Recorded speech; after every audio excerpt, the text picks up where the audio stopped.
Hey minions, welcome to Crank It Up. I'm Jim Price, and today I want to talk in depth about the Smash Up Munchkin expansion. This is easily the most divisive expansion among the community, and most players fit into one of three categories. Either you believe it's a standalone game that cannot and should not be integrated, either you think it's perfectly compatible with Smash Up, or you pick the factions that don't directly involve monsters or treasures. I myself am firmly in the third camp, but it's important to understand why. Let me state that I really like some of the Munchkin factions. I think halflings might be stronger than robots. Yes, I said it. But I don't like monsters. I don't like treasures. I don't like factions that rely solely upon monsters or treasures. I tend to waver on which aspect I don't like more.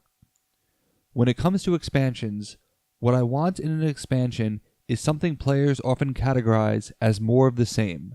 New, but different. I want added depth, but not added complexity.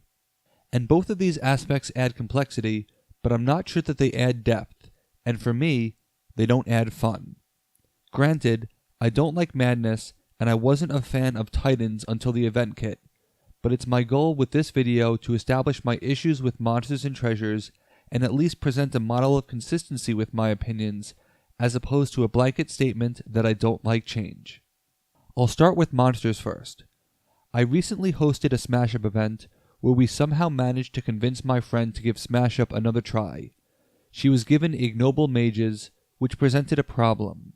Mages used monsters, and monsters were erroneously treated as minions until I saw what was happening. If you've ever taught the game, you know that the core of Smash Up is simple, but the details are in the cards. And there's a lot to explain, with monsters not really being something I want to have to explain early on. What is a monster? It's a minion with no owner, not controlled by any player, and it adds to the breakpoint rather than reducing it. The natural question is, if I play it, I control it, right? This is how it works for every other card.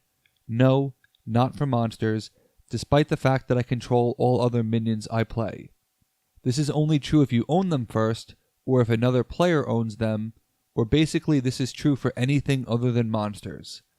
From a practical standpoint, there are a lot of little details that have to be remembered when dealing with monsters, and it slows down the game as players are trying to wrestle with them. Cards that affect owners have no effect on monsters, and the only real way to make sure you cover everything is to read verbatim off the big crazy rulebook to make sure nothing is missed. All of this complexity for a feature I don't consider to be fun. But monsters also slow the game down quite literally because they make bases harder to break. Not only do they make breakpoints fluctuate constantly, where players have to spend more time keeping track of the moving target, but the game will last more turns. There are games that I feel are too short, and Smash Up isn't one of them. In fact, one of the main complaints I hear about the game is that it takes too long. Which it doesn't, but monsters are only going to make it take longer.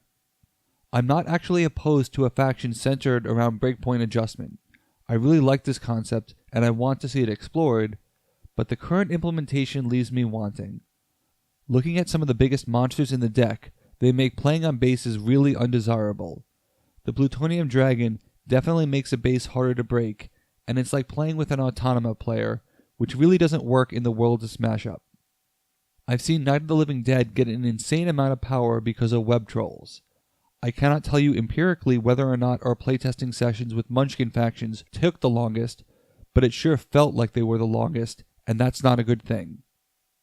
There's also the fact that not every player is equally equipped to deal with them, and I'm not talking about mages or warriors having cards that directly deal with them. There were already issues in the game where destructive factions had advantages, particularly in VP farming bases. Now they have a very real advantage.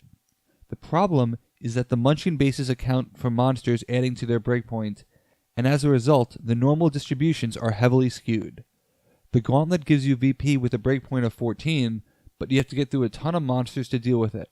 If a warrior plays additional monsters on that base, I doubt that base will ever break, since all monsters get replenished.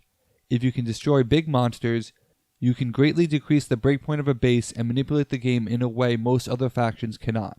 I used to think that destruction also had an advantage because they let you gain treasure, but the truth is, I don't think treasures are that good collectively. When a Munchkin base breaks, Smash Up enters a minigame where the players draft treasures based on how many the base provides. Whereas you get all the treasures if you destroy a minion, the treasure is divvied up as best as possible, using all the treasure from monsters still on the base. The drafts start with the winner of the base, which seems like a rich get richer problem. If there were any good treasure in the pile, the player already winning is going to get it, rather than treasure being a balancing mechanic. The players in last will get the least treasure and the worst treasure. But again, I don't think that many of the treasure cards are anything special, although there are a few standouts. Yet, this draft adds time to the game as players determine which card to take. When I said that Smash Up should include drafts, I meant for factions, not for this. I think I have less problem with treasures than monsters, and I've often been tempted to change my mind on them. My biggest problem is that they are not treated as a module to be added, but rather they are a prerequisite. If you are playing Munchkin, you have to include monsters and treasures. I'll expand on this in a bit, but in the case of dwarves and thieves, you have a pretty sealed off faction that will make it harder to find partners. This is coming from someone who loved Innsmouth before Dagon. It's okay for a faction to have difficulty finding partners, but when you tie it to a specific named mechanic, unless that mechanic is reintroduced, the faction won't age well. Think about the Titans event kit. The Titans themselves are optional.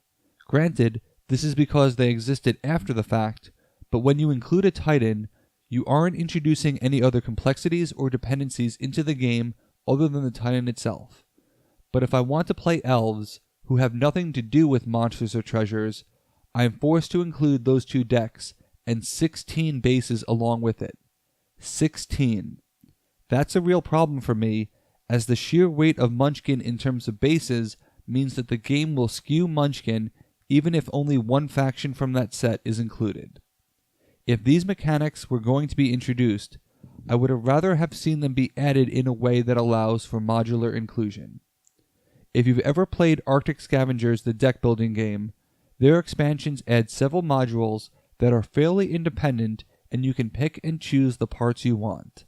There are cards that I feel are a necessity that come from the expansion, and I can include them without bringing in any more complexity from the expansion other than those cards.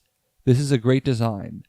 To play completely by the rules, you have to either accept the entirety of the Munchkin expansion or reject it entirely, unless you subscribe to my compromise, which we'll talk about in 2 weeks. For those who believe that Munchkin integrates easily, I respect your opinion, but I have one question for you. If monsters and treasures are a natural fit in the game, where did they go? There's a general pattern to Smash Up innovations.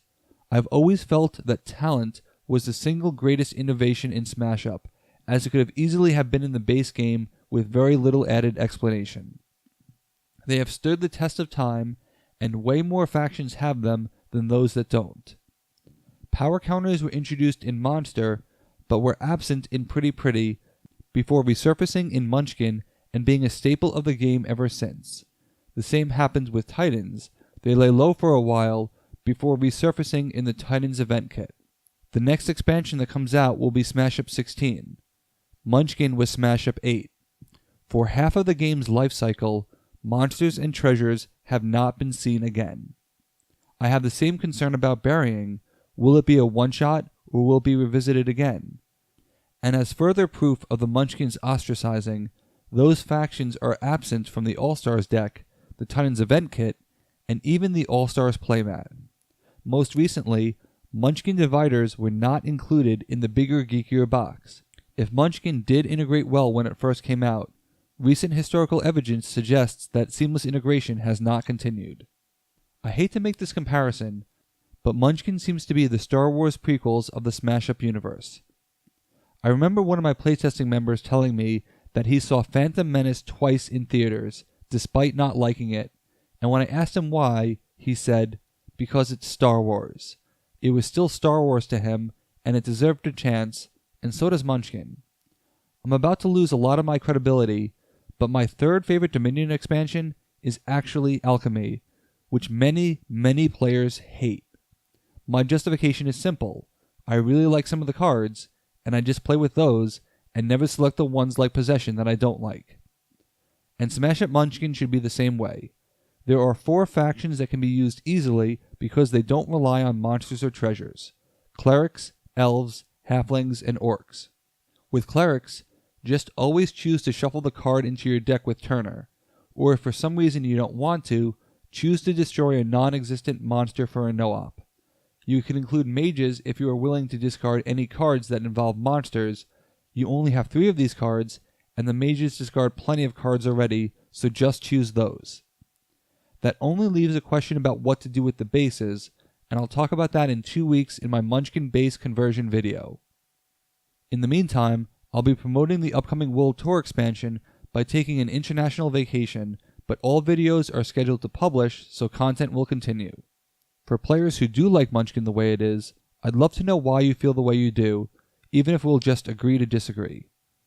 For those who avoid it completely, there really are ways to enjoy it, so don't throw the baby out with the bathwater. Let me know how you feel about monsters and treasures in the comments. Until part 2, thanks for watching, be sure to like and subscribe, let's shut it down.